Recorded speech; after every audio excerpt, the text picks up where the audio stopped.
Hello and welcome back to Supposedly Fun. My name is Greg and I am here today to talk about banned books that I love and recommend, and a little bit about some books that are on my TBR and are also banned. I had been thinking about doing a video like this already and then was inspired to finally do so by Brian at Bookish, because he did a video in which he did the hashtag Read Banned Books 2022 tag. It was based on an older tag, but it's kind of updated for the new year because there have been a lot of challenges to books in school libraries recently. It's kind of an outgrowth of parents showing up and protesting mask mandates and things like that.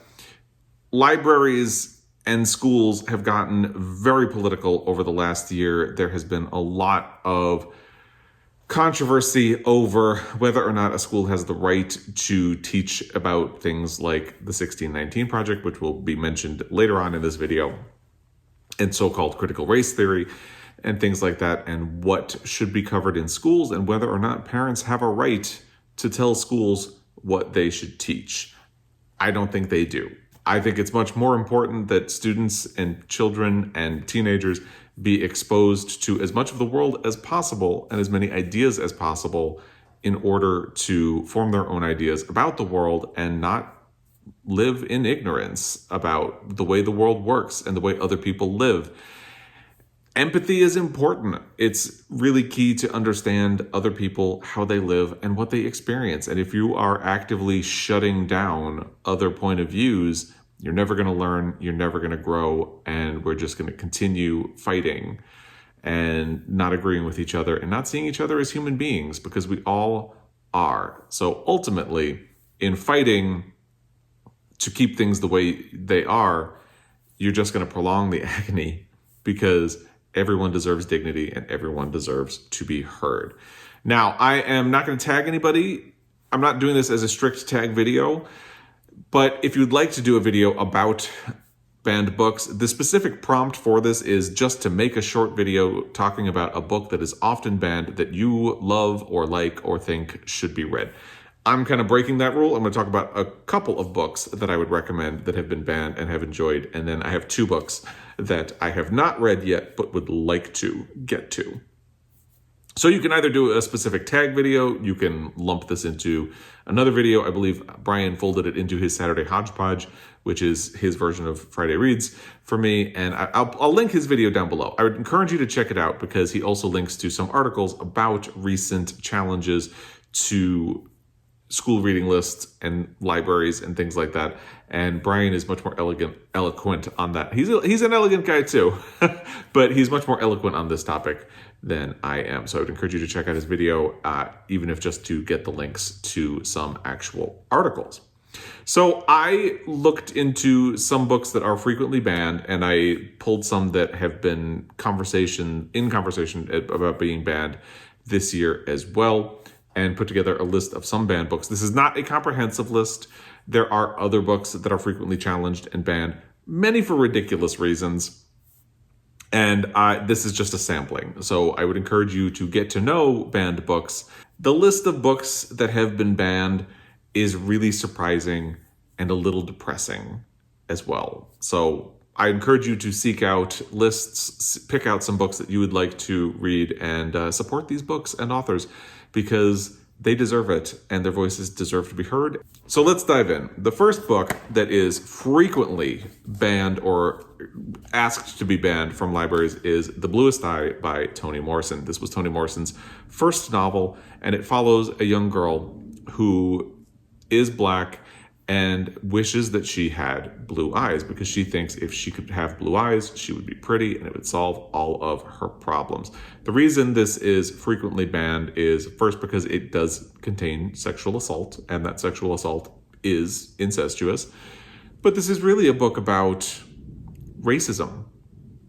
And that is another reason that it is frequently banned, but that is sort of the unspoken reason that it is banned, because really this is a book about how damaged this young girl has been by racism, and how it has shaped her identity and the way she thinks about herself, and how she doesn't even have access to dolls or role models that are like her. She has a white doll that has blue eyes, and that's all she can think about, that if she had blue eyes like her doll, everything would be fine. So it's about trauma, and it's about racism, and that's really an essential book. It's not even a long book. So the fact that it is frequently banned or put on a list of books that people would like to ban, it has less to do with the idea that there's sexual assault inside, and more to do with the fact that people are very uncomfortable with the conclusions that Toni Morrison comes up with about this situation. In fact, Toni Morrison books are frequently put on the list of books that people would like to ban. I am currently reading Beloved, which is also frequently banned, which also has sexual assault, which also has murder, infanticide, and is very heavily about slavery. So you can see why Toni Morrison is an author who frequently appears on this list. The unspoken reason is that she deals with racism in a way that makes white people uncomfortable. But it's a way in which we should feel uncomfortable. We, meaning white people in general, of course, because how can we reckon with the trauma and what has been done if we don't try to experience it or understand it? So I would say Toni Morrison is a huge one for this. You could do The Bluest Eye, you could do Beloved like I am currently doing, or you could do Song of Solomon. That's another one that is frequently challenged. So Toni Morrison is a huge author. I'm only really going to highlight The Bluest Eye, but definitely a book that is frequently banned that I have read and loved. And honestly, I think it should have won the Pulitzer the year in which it came out. I know it was a debut novel. I know Toni Morrison has done more popular works since, and did ultimately win a Pulitzer for Beloved, but this is just a tremendous book, and I would highly recommend it for you. Now, getting into a book that is not quite a topic of whether or not it should be banned now, but has historically been banned, is The Catcher in the Rye by J.D. and Salinger, which was my favorite book as a teenager, and probably still is my favorite book based on how much it meant to me as a teenager. The reason this was frequently banned or asked to be banned from libraries is because Holden, the main character of the book, is a teenager who curses and smokes and drinks. And that's it. That's it. He also has a sort of cynical worldview, and people thought that that would corrupt teenagers because teenagers don't already have contrary or cynical worldviews about the world. That's just a thing that doesn't ever happen, right? In case you can't tell, I'm being extremely sarcastic. Basically, people didn't want to see other teenagers emulating the things that Holden does. But the reason this book meant so much to me is that I read it and I felt like I was understood because I already felt all of the ways that Holden felt about the world. I didn't smoke and I didn't drink. And you know what? After reading the book, I didn't start. So, interestingly, if you're worried about those things, there are much more significant ways you could try to tackle that problem. For one thing, have an honest conversation with your children. But like I said, I didn't smoke or drink when I read The Catcher in the Rye, and I didn't smoke or drink. And in fact, I continued to love The Catcher in the Rye because I felt like it made me feel understood until eventually I read it and thought, wow, Holden gets a lot wrong. And I've mentioned this on the channel before, but I had a sort of identity crisis about whether or not I had grown up or whether or not I had sold out. Because in the moment when I read it, it meant everything to me. But at a certain point, now I can read this book and say, wow, Holden gets a lot wrong.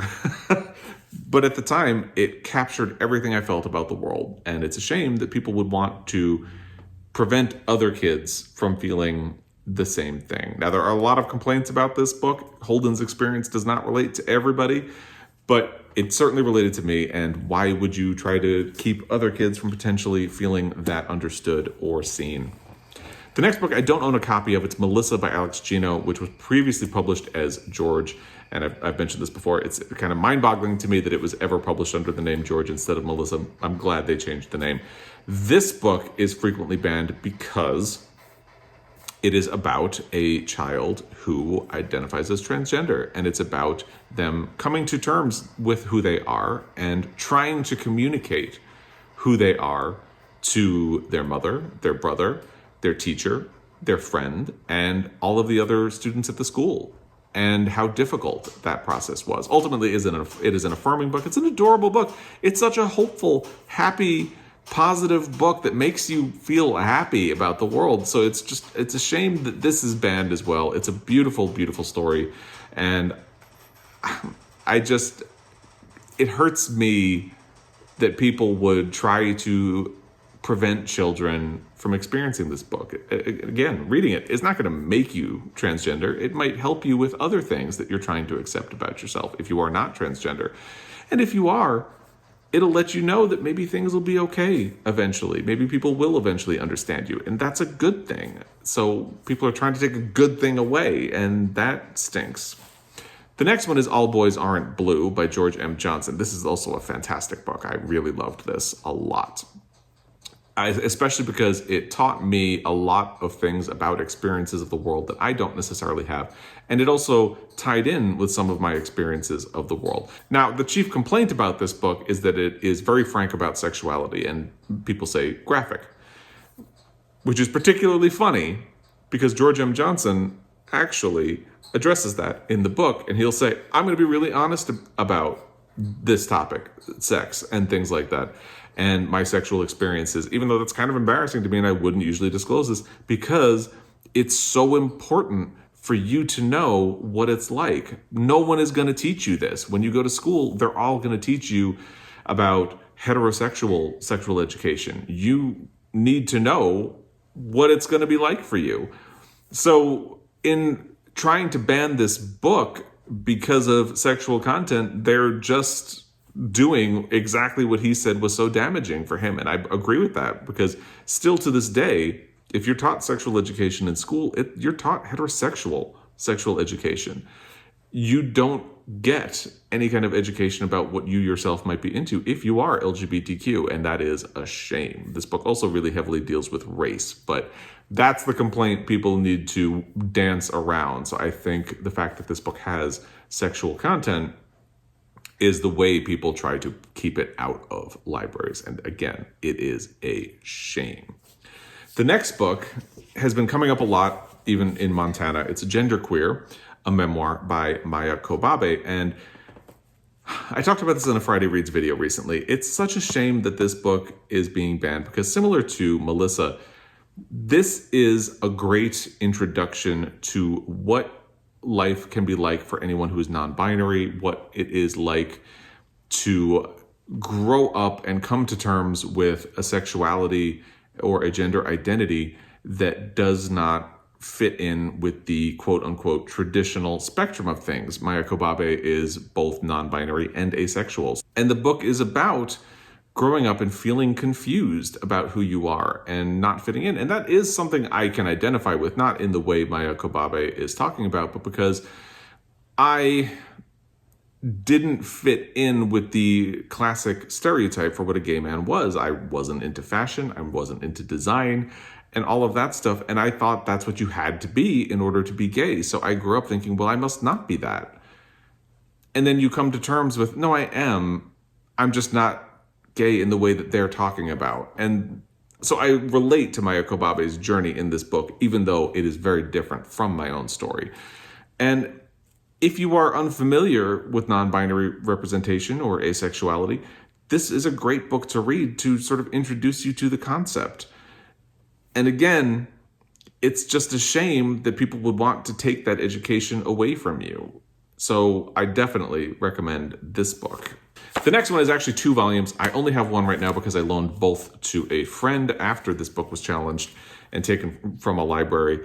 It is Mouse. This is volume 1. My friend still has volume 2. This is banned because the complaint was that it involves sexual content, or there are nude drawings of some of the animals in this book. And that is... I can't. I really can't. And again, this ties in with a problematic movement recently to try to erase teachings of slavery and to try to erase teachings of white supremacy. And part of that is to not really teach about the Holocaust. And this book very heavily deals with the Holocaust. So complaining that there are some drawings of nude mice in this book and that you want to protect your children from them really means you don't want them to learn about any of those other things. And it hurts my head. I haven't read this book in a really long time. I would love to revisit it when I have both volumes back in my house, but it's such a good book. And it also deals with generational trauma, and especially generational trauma when your family has been part of an attempted genocide. And it just, again, hurts to think that people would want to remove this book from shelves. I read this when I was 18 or 19 for the first time. Didn't warp my sensibility of the world. It, in fact, only deepened my sense of justice and compassion for other people. And that's a good thing. The next book is not something that has been challenged recently, like, say, Mouse or Genderqueer or Melissa or All Boys Aren't Blue, but it frequently pops up on this list in the past. Historically, it is one of the most banned books, and that's To Kill a Mockingbird by Harper Lee, which coincidentally, there was a study a long time ago to try to determine what the most read book in the United States was, and To Kill a Mockingbird was the answer because most people are assigned this book in school. So if you are an American who claims to have read only one book in your lifetime, first of all, who are you? And if you're watching this video, why are you here? But anyway, To Kill a Mockingbird was the book that was most often the book they claimed to have read. But it has been challenged mostly due to the racism components of the book, but because they can't complain about the fact that this is a book about racism and the impacts of it. It is the fact that there is a sexual assault in the book. And again, the sexual assault is incestuous. But yeah, To Kill a Mockingbird, one of the most frequently banned books of all time. Think about that, and then try to tell me that these book bannings aren't ridiculous. This is a fantastic book. Fantastic book. And by the way, it's about humanity and compassion and understanding other people. And like walking a mile in another person's shoes is a frequent theme of the book. And you would want to take that away from a child. I don't get it. The next one is The Handmaid's Tale by Margaret Atwood, which is about a totalitarian religious regime that comes into governmental power and strips away the rights of women. And I wonder why a lot of conservative people are not so comfortable with that being out there now as they try to install religious extremist judges and restrict women's rights. Good book, by the way, holds up. And it was not a classic or recognized as the book that it is when it was first published, but it has definitely grown since it was published. And thank goodness it has. It's something that has proven to be uncomfortably accurate. Hopefully not all the way, but it definitely has. The next one is not as frequently banned as some of the others, and now that there's a lot more of a spotlight on them, maybe that people will forget it, but Two Boys Kissing by David Levithan. Now, interestingly, I got a copy of this book at BEA when I was still working in publishing. I believe this is actually signed. It is. So I got it because I'd heard good things about David Levithan. I hadn't read anything of his at the time. And I got it, and then as I got home, I was like, I can't be seen reading this on the subway. How embarrassing to be walking around with this book. And then I started thinking about it and thought to myself, who cares? What's so offensive or embarrassing about this cover?